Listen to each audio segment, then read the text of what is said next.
అందరికీ నమస్కారం. Welcome to my channel. Ammathodi ఛానల్కి స్వాగతం. చాలామంది మోటివేషన్ స్పీచ్ ఇస్తుంటారండి యూట్యూబ్లో. ఎందుకంటే బంధువుల వల్ల వాళ్ళు పడ్డ బాధల గురించి చెప్తున్నారు. వాళ్ళు చెప్పేటప్పుడు నేను అనుకునేదాన్ని, బంధువులు ఇలా చేస్తారా? బంధువులు బాగా కోరుకుంటారు కదా, ఎందుకు ఇలా చేస్తారు? ఇలాంటి వాళ్ళు ఉంటారా అని నేను అనుకునేదాన్ని. కానీ ఇలాంటి వాళ్ళు ఉన్నారండి.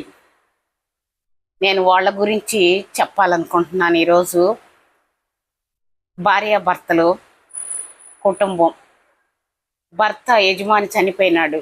చనిపోయేసరికి ఆ భార్య, ఆ పిల్లలు ఉన్నారు. ఇక ఈ బంధువులు వాలేరన్నమాట వచ్చేది. ఇక వాళ్ళకి ఆస్తులు పంచేటప్పుడు వాళ్ళకి ఏమేమి పంచాలి అవన్నీ దగ్గరుండి చూసుకోవటం, మంచితనంతో వాళ్ళకి అన్నీ ఎక్కడ చెప్పాల్సిన మాటలు అక్కడ చెప్పటము, ఏ విధంగా వాళ్ళ సహాయం చేసినట్టు ముసుగులో, ఆ మంచితనం అనే ముసుగులో వాళ్ళకి దగ్గరయ్యి, ఈ భార్య మా భర్త చనిపోయిన ఉంది కదా, ఆవిడకి ఎట్లయినా సరే యాంటీ చేయాలి. ఎందుకంటే వాళ్ళకి పాత కక్షలు ఉన్నాయి. ఆ పాత కక్షలను ఇప్పుడు యూజ్ చేసుకొని ఆమెను ఎట్లయినా సరే వాళ్ళకి యాంటీ చేసేసి ఆ పిల్లలకి దూరం చేసి ఆవిడ్ని మానసికంగా ఆవిడే ఆత్మహత్య చేసుకునేటట్టుగా ప్రేరేపించి చెయ్యాలి. మంచితనంతోనే ఒకళ్ళకి ఒకళ్ళ కాకుండా ఆ విధంగా వాళ్ళని చెప్పి వాళ్ళకి అందరికీ ఆ విధంగా చెప్పి ఆ కుటుంబంలో మనశ్శాంతి లేకుండా ఆవిడ్ని చెయ్యాలని ఆ బంధువులు ప్లాన్ వేసుకున్నారు. పాపం ఆవిడ తెలుసుకోలేకపోయింది. బంధువులు కదా, మా పిల్లలకి మంచి చేస్తున్నారులే, కుటుంబానికి మంచి చేస్తున్నారులే అని ఆవిడ అనుకుంది. కానీ అందరూ యాంటీ అయిపోయినారు. పిల్లలు ఆవిడ మీదకి వచ్చేస్తున్నారు. ఇక ఎలాగ తట్టుకుంటుంది పాపం ఆవిడ?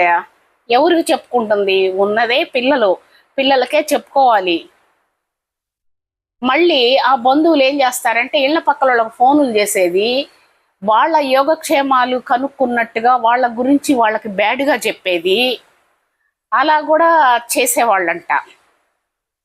ఇక తట్టుకోలేక ఆవిడే ఇక ఎందుకు అందరూ యాంటీ అయిపోయినారు, ఇటు చూస్తే కోడళ్ళు యాంటీ అయిపోయినారు, కొడుకులు యాంటీ అయిపోయినారు, ఇక దేనికి బ్రతకటం, దేనికి ఏదో ఒకటి చేసుకొని చచ్చిపోతే పోయిద్ది కదా అనేసి ఆవిడ అనుకునేదంట. అయినా సరే గుండె ధైర్యం తెచ్చుకొని దేవుడే ఉన్నాడని చెప్పి ఆవిడ ఈరోజు ఓల్డ్ ఏజ్ హోమ్లో చేరిందండి. అక్కడ ఎంతో సంతోషంగా ఉంది ఆవిడ, మనశ్శాంతిగా ఉంది. మనశ్శాంతి లేకుండా చేశారు బంధువులు. ఇప్పుడు ఆవిడ ఓల్డ్ ఏజ్ హోమ్లో ఎంతో బాగుంది. ఆధ్యాత్మికంగా మాటలు వింటూ చాలా బాగుందంట అని తెలిసిందండి. ఈ విధంగా బంధువుల వల్ల ఎంతోమంది బాధలు పడేవాళ్ళు చాలామంది ఉన్నారు. ఎంతోమంది మోటివేషన్ స్పీచ్లు కూడా ఇస్తున్నారు. అట్లాగా మంచితనం ముసుగులో చాలామంది పాత కక్షల్ని పెట్టుకొని ఈ విధంగా చేస్తారు. ఇలాంటి వాళ్ళు బంధువులు కాదు, వాళ్ళని బంధువులు అంటారు. మీలో ఎవరికైనా ఇలాంటి వాళ్ళు ఉంటే దూరం పెట్టండి.